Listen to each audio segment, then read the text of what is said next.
Good morning everyone. তো সকাল হয়ে গেছে, দেখতে পাচ্ছ লাল টুকটুকে একটা সূর্য উঠে পড়েছে। আর এদিকে আমরা মোটামুটি সকালে বিস্কুট আর একটু ওআরএস খাচ্ছি। সারা রাত জার্নি করা, তো ডেফিনেটলি একটু সকালবেলা উঠে ফ্রেশ ট্রেশ হয়ে নিচ্ছি। ট্রেন আধ ঘন্টা লেট, ট্রেন মোটামুটি আধ ঘন্টা এখন লেটে যাচ্ছে। রাত্রিবেলা, হ্যাঁ কিষানগঞ্জ চলো। তো রাত্রিবেলা মোটামুটি মালদাতে তাও টাইম মেকআপ দিয়েছিল কিছুটা, 10 মিনিট লেট ছিল তখন মালদা যখন ঢুকেছে। তারপরে এখন কিষানগঞ্জ ঢুকতে গিয়ে আবার লেট, মোটামুটি আধ ঘন্টা ডিলেই যাচ্ছে। দেখা যাক কখন ঢুকতে পারে ট্রেন, টাইমে ঢুকতে পারবে বলে তো মনে হয় না। So hello and welcome to Susmita's free time. তো আজকে আমাদের দ্বিতীয় দিনে আমরা ট্রেন থেকে নামবো, তারপরে বাকি কথা হবে। তো নির্ধারিত সময়ের থেকে 14 মিনিট লেটে ঢুকলো গরিবরথ।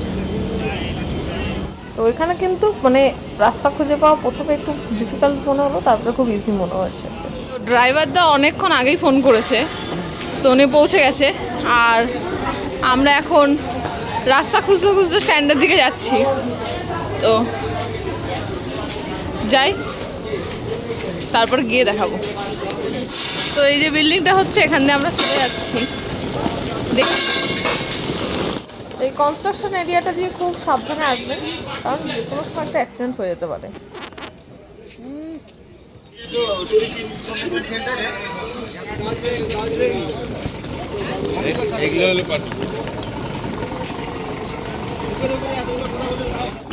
তো ড্রাইভারদের চলে এসছে, এবার আমরা যাচ্ছি গাড়ির দিকে। তো আসা মাত্র এই ড্রাইভারদা কিন্তু বাবার হাত থেকে বাবার ব্যাগটা নিয়ে নিয়েছে, তো আমার ব্যাগটা বাবা নিল। তো এই হলো আমাদের গাড়ি।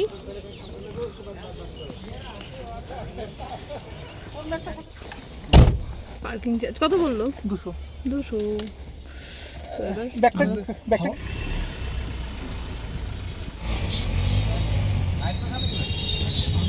30 টাকা দিতে হবে। তো আমাদের যাত্রা শুরু হয়ে গেছে।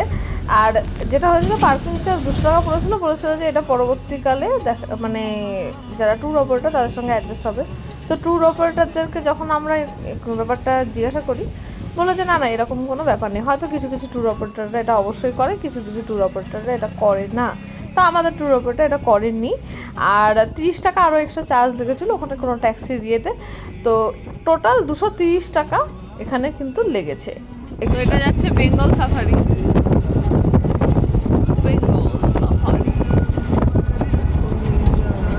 তো এবার যাওয়া যাক।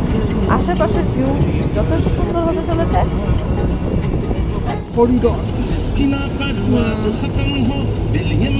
এখান দিয়ে হাতি চলাচল করে, পাস করে।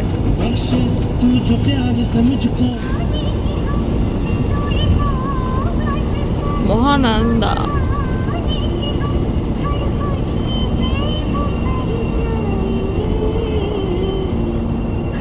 Wild life sanctuary.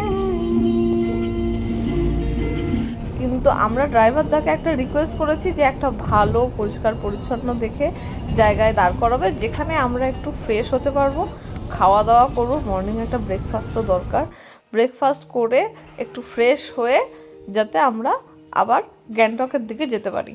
তো সেই হয়তো রিকোয়েস্ট করেছি, আর সেইখানে গিয়ে দাঁড়াবো, আর ওখানে গিয়ে খাওয়া দাওয়া করবো ভেবেছি। আর সেখান থেকে আবার আমরা এগিয়ে যাব একদম গ্যাংটকের দিকে। তো এই ভিউগুলো এনজয় করতে থাকুন। আমি যেতে যেতে যতটা পারবো ততটা ভিউ অবশ্যই দেখাবো। আর ভিউগুলো সত্যিই কিন্তু খুবই ভালো লাগে।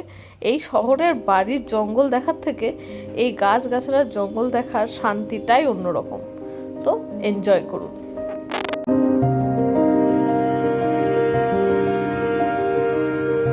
এটা সেবক কালী মন্দির, আপনারা চাইলে এখন দাঁড়িয়ে ঘুরে যেতে পারেন। আমরা ভেবেছি আসার সময় ঘুরে ফিরবো। এই দিক থেকে ভুটান যায়। ভুটান, আসাম, ভুটান, আসাম। এই রাস্তা।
সত্যি বলতে এত সুন্দর দৃশ্য দেখতে দেখতে খাওয়ার কথা প্রায় ভুলেই গেছিলাম, কিন্তু হঠাৎ করে পেটে যখন ছুঁচো ডেকে উঠলো তখন মনে পড়লো না, এবার একটু খেয়ে একটু ফ্রেশ হওয়া দরকার।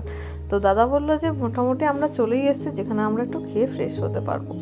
আর এই ভিডিওটা কিন্তু এখানে প্রায় শেষের দিকে আমরা চলে এসেছি। আর কি খেলাম অবশ্যই দেখাবো। তো কি অর্ডার করলেন? কি মোমো? ভেজ মোমো, চিকেন মোমো আর এক প্লেট ছোলে ভাটুরে। ছোলে ভাটুরের মধ্যে দুটো ভাটুরে। আচ্ছা আচ্ছা। তো এখানে একটুখানি খাবো বলে ব্রেক নিয়েছি।